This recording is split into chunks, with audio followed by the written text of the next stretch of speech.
Hello दोस्तों, मेरा नाम राकेश कुमार और आप देख रहे हैं मेरा यूट्यूब चैनल। आज जो मैं आप लोगों को बताने जा रहा हूँ इतिहास हिस्ट्री से रिलेटेड कुछ बातें हैं। तो चलिए लेट नहीं करते हुए वीडियो स्टार्ट करते हैं। अंग्रेज तो चले गए, लेकिन अपनी अंग्रेजियत इस देश में छोड़ कर चले गए। इस देश में आज भी उन अंग्रेज़ों की अंग्रेजियत चल रही है। एक मैकोलो नाम का अंग्रेज़ था जो हमारे यहाँ आकर के और शिक्षा का व्यवस्था किया। वो मैकोलो उस तरह का शिक्षा का प्रसार किया और उस तरह से शिक्षा का व्यवस्था किया जो कि आज तक चल रहा है।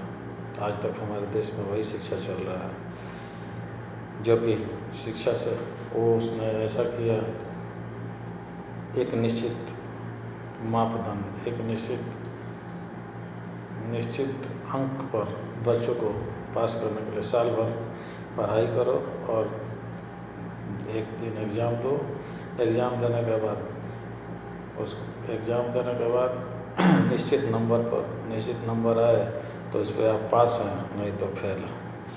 33 नंबर पर पास है, 45 नंबर पर सेकंड है, 60 नंबर पर फर्स्ट डिवीज़न है। इस तरह से वो यहाँ अपना नियम बनाकर चला गया, जिस नियम को आज तक हम लोग ढो रहे हैं। और दुर्भाग्य की बात यह है कि उसके देश में इस तरह की कोई शिक्षा व्यवस्था नहीं है। उसके देश में इस तरह की कोई शिक्षा व्यवस्था नहीं है। यही नहीं, फ्रांस में चले जाओ, अमेरिका में चले जाओ, रूस में चले जाओ, इस तरह के देश में इस तरह की व्यवस्था नहीं है जिस तरह का व्यवस्था उसने हमारे इंडिया में किया है।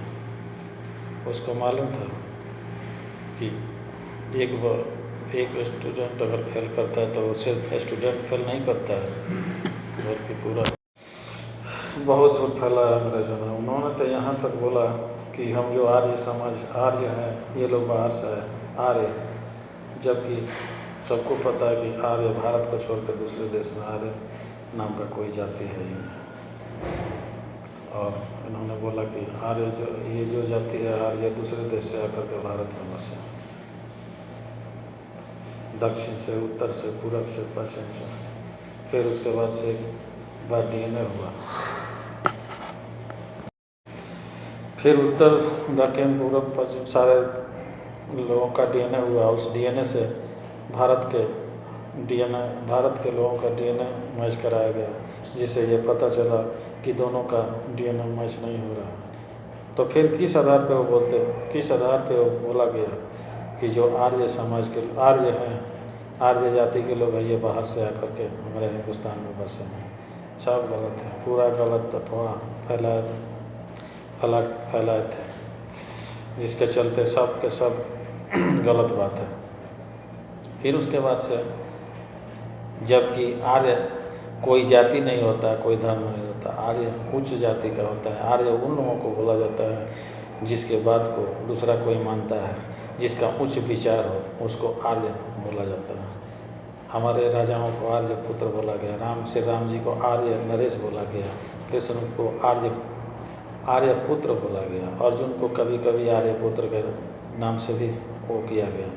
तो जो उच्च विचार का हो, जिसका विचार उच्च हो, जिसके विचार से लोग सहमत हो, उनको आर्य पुत्र कहा गया।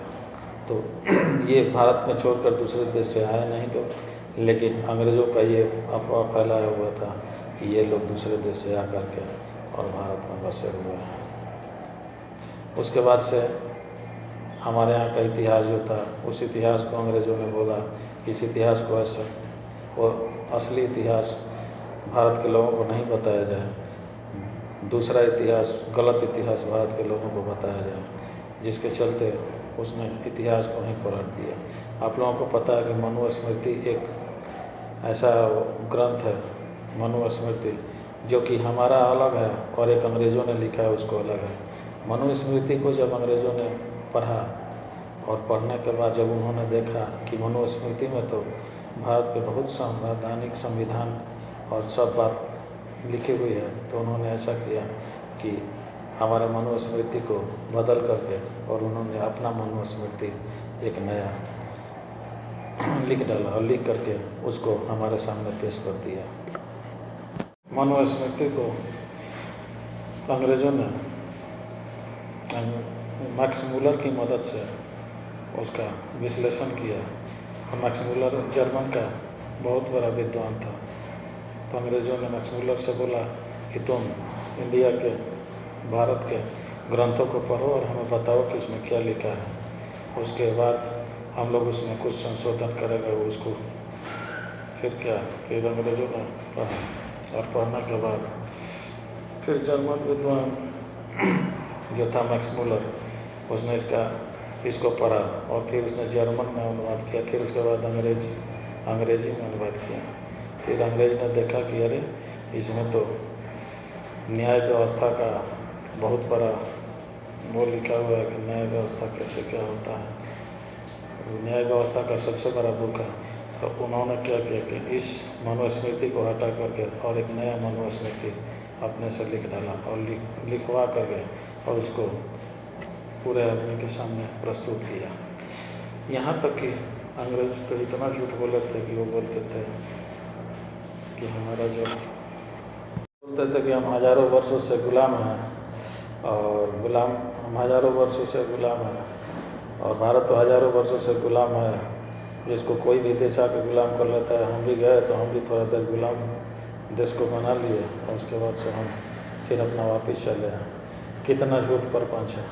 हमने तो 1000 वर्ष तक आए तक गुलाम ही नहीं हुए। गुलाम तो अंग्रेज हुए 1000 वर्षों से।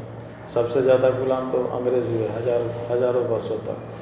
सबसे ज़्यादा फ्रांसीसियों का गुलाम रहे, रोमन साम्राज्य का गुलाम रहे। गुलाम तो सबसे ज़्यादा अंग्रेज रहे। और उन्होंने सारे देशों में झूठ फैला रखा है कि भारतीय शब्द नहीं होते, भारतीय शब्द नहीं होते। वो कैसे भाई? एक अंग्रेज से पूछा गया कि ये क्यों कहते हैं कि भारतीय शब्द नहीं, तो उसने बताया कि भारत में कुछ लोग ऐसे हैं जो कपड़े नहीं पहनते हैं। तो हाँ, हमारे देश में ऐसे कुछ लोग हैं जो कपड़े नहीं पहनते। जो जैन समाज के लोग हैं वो कपड़े नहीं पहनते हैं, क्योंकि वो मानते हैं कि कपड़ा, जैन समाज ये मानता है कि कपड़ा नहीं पहना जाता। तो ये उन लोगों को, वो अपने धर्म के प्रति, धर्म से जुड़ा हुआ उनका वो है, जिसके चलते वो लोग, जैन समाज के लोग कपड़े नहीं पहनते हैं। तो जैन धर्म के लोग कपड़े नहीं पहनते हैं, तो इससे वो बोलते हैं कि ये लोग उल्टा में अंग्रेज नंगे रहते थे तो उनको कपड़ा हमने दिया। लगभग 300 साल हमने कपड़ा निर्यात किया, और कपड़ा निर्यात करके और पैसा और सोना लेके आते थे। एशिया में, पूरा एशिया में कहीं कपड़ा कहीं बनता नहीं था, सिर्फ भारत में बनता था। और हम लोग कपड़ा लेके जाते थे और बेचते थे। कपड़ा देते थे, एक तरफ कपड़ा रहता था, एक तरफ सोना रखते थे। जितना कपड़ा उतना सोना हम लोगों को मिलता था। तभी इंडिया सोने का देश हुआ। सोने की चिड़िया कहला है।